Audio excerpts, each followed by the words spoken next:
ఒంటరిగా ఉండేవాళ్ళ మీ హస్బెండ్ గారు ఉండేవాళ్ళని విన్నాను. లేదు, పాలిటిక్స్కి వచ్చిన తర్వాత కొద్ది రోజుల తర్వాత ఈవిడ డిస్టర్బెన్సెస్ వల్ల నేను కొంచెం ఒంటరిగా ఉండడం జరిగింది. ఓకే, ఈయన గురించి ఒంటరిగా ఉండడం స్టార్ట్ చేశారు లేకపోతే లేదు, ఆవిడ వలన నేను నా ఫ్యామిలీకి దూరమే ఒంటరిగా ఉండటం జరిగింది.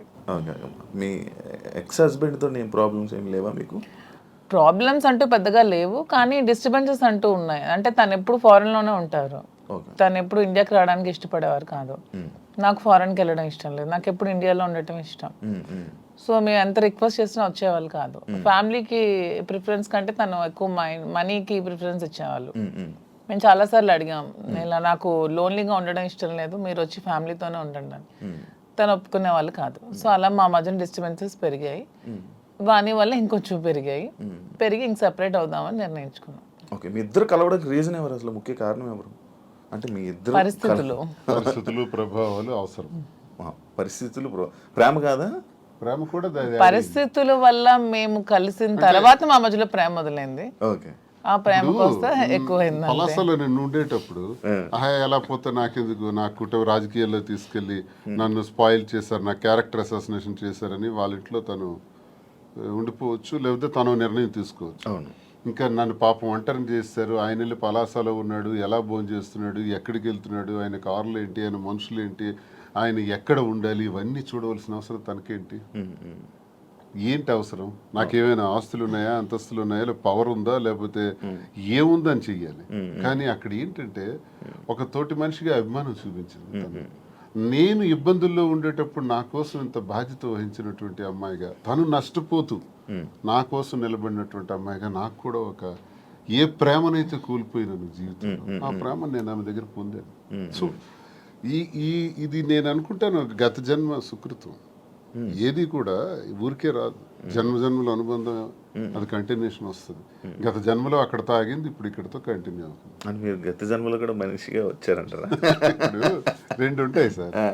కృష్ణ పరమాత్ముడు చెప్పినట్టు కర్మ సిద్ధాంతం ఒకటి ఉంటుంది. ABCD గత జన్మలో నేర్చుకున్నాం అనుకోండి, EFGHL ఎక్కడి నుంచి స్టార్ట్ చేస్తాం. అంటే ఈ నుంచి ఎలా స్టార్ట్ చేస్తామంటే ABCD గత జన్మలో నేర్చుకున్నటువంటి ఆ కంటిన్యూషన్ అనేది ఈ జన్మకు ఉంటుంది అన్నది ఖచ్చితంగా గత జన్మ సుకృతాలు, గత జన్మ వ్యవహారాలే ఈ జన్మ కొనసాగింపుగా ఉంటాయని కృష్ణ పరమాత్ముడు చెప్పింది, గీతలో కూడా చెప్పినటువంటిది. అది ఒకవైపు నమ్మితే అది నిజం. నేను కర్మ సిద్ధాంతాన్ని నమ్ముతాను కాబట్టి అది నిజం. లేదు సైంటిఫిక్గా వెళ్ళామనుకోండి, ఇట్స్ ఎ కెమికల్ రియాక్షన్, రసాయనిక చర్య. మనిషికి మధ్యన జరిగినటువంటి ఆలోచనలు, కలయికలు, ఆ పరిస్థితుల ప్రభావాలు బట్టి ఒక మనిషి మీద ఒక మనిషికి ఆకర్షణ, కోపము, వ్యతిరేకత, రకరకాల భావాలు ఎందుకు కలుగుతాయంటే రసాయనిక చర్యల వల్లే కలుగుతాయి. అలా అని కూడా అనుకోవచ్చు. సైన్స్ ఎప్పుడైనా కలగొచ్చు అంటారా?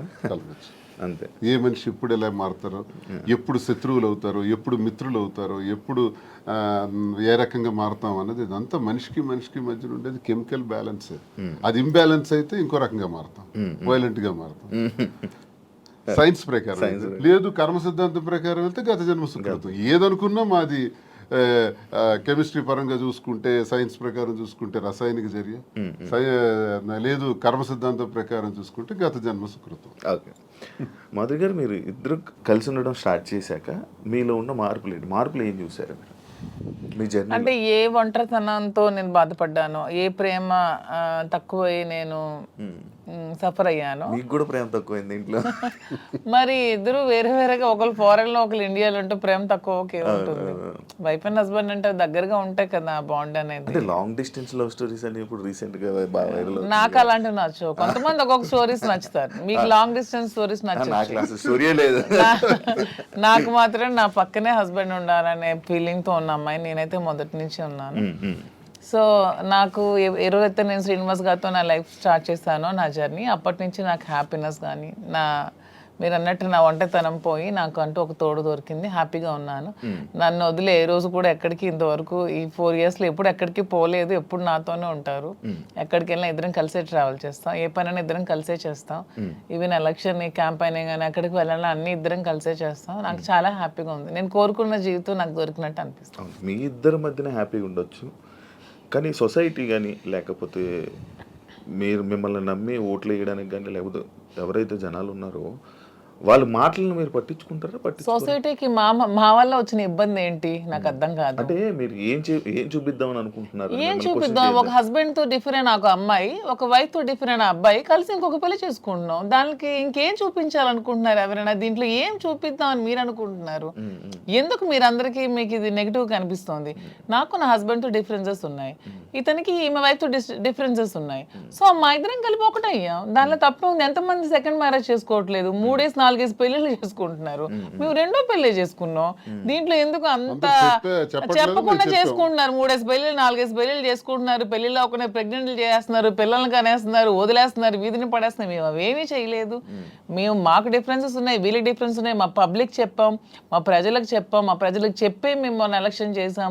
ఎలక్షన్లో నేనే దగ్గరుండి చేశాను. వాళ్ళకి అన్ని నా గురించి తెలుసు.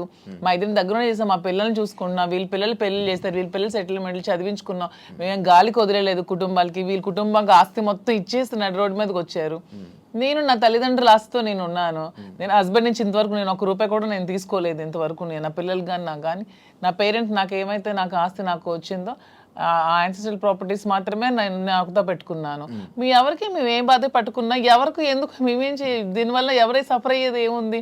తిరిగి పైగా మా కార్యకర్తలు, మా ప్రజలు మీరు వచ్చి మైక్ పెట్టండి, చాలా చాలా హ్యాపీగా ఉన్నారు. ఎందుకంటే శ్రీనివాస్ గారి ఇంటికి వెళ్ళినప్పుడు ఏదైతే వాళ్ళకి లోటు ఉండేదో, అంటే వాణి సరిగ్గా చూసుకునేది కాదు, ఈవెన్ మంచినీళ్ళు కూడా ఇచ్చేది కాదు. హస్బెండ్కే చూడదు ఆమె, ప్రజలకి ఏం చూస్తుంది.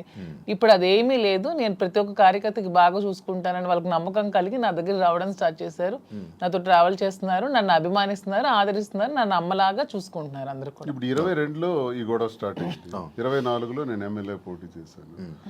నా మీద పోటీ చేసి గెలిచినటువంటి అచ్చెన్నాయుడు రాష్ట్ర తెలుగుదేశం పార్టీ అధ్యక్షుడు ఎన్నికల ముందు ఏం చెప్పాడు? రాష్ట్రంలో హైయెస్ట్ మెజారిటీ నాదే, అబౌట్ 70,000 ఓట్స్ అన్నాడు. నిజానికి కూటమి ప్రభుత్వంలో ఎవడు నామినేషన్ వేసినా 40,000, 50,000, 60,000తో గెలిచారు. మా జిల్లాలోనే 4 ఎమ్మెల్యేలు కొత్తోళ్ళు, మొక్కం తెలియనోళ్ళు కూడా. ధర్మాన ప్రసాద్ లాంటి వ్యక్తి మీద కూడా 3 రోజుల ముందు వచ్చి నామినేషన్ వేసి 54,000 మెజార్టీతో గెలిచాడు. మరి అచ్చెన్నాయుడు ఎంతతో గెలవాలి? కనీసం 70తో గెలవాలి కదా. 30, నా 73,000 ఓట్లు. ఇవన్నీ తెలిసి ప్రజలు నాకెందుకు ఇంకా నైతికంగా బలంగానే ఉంచారు. నైతికంగా అచ్చెన్నాయుడు ఓడిపోయినట్టే. కిందోళ్ళందరికి ఒక్క 15 రోజుల ముందు వచ్చిన వాళ్ళందరికి కూడా 40,000, 50,000 మెజారిటీలు వచ్చి నీకేం 30,000? అంటే ప్రజలే 1,000 వ్యతిరేకించుంటే అచ్చెన్నాయుడికి 70,000 రావాలి కదా.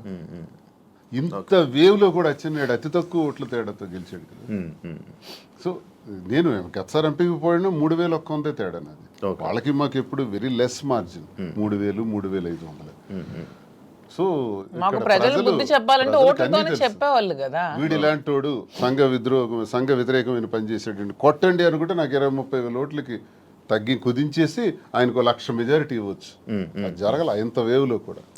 అదే మాకు ప్రజల్లో. అయినా పర్సనల్ లైఫ్ ని ప్రైవేట్ లైఫ్ కి ఏంటి సంబంధం అండి? ఇది మా ఫ్యామిలీస్ మధ్యలో ఉన్న డిస్టర్బెన్సెస్ తో మేము ఒకటే. పర్సనల్ లైఫ్ ప్రైవేట్ రహస్యంగా ఉంటూ అబద్ధాలు ఎవడైతే ఆడతాడో వాడు దొంగ.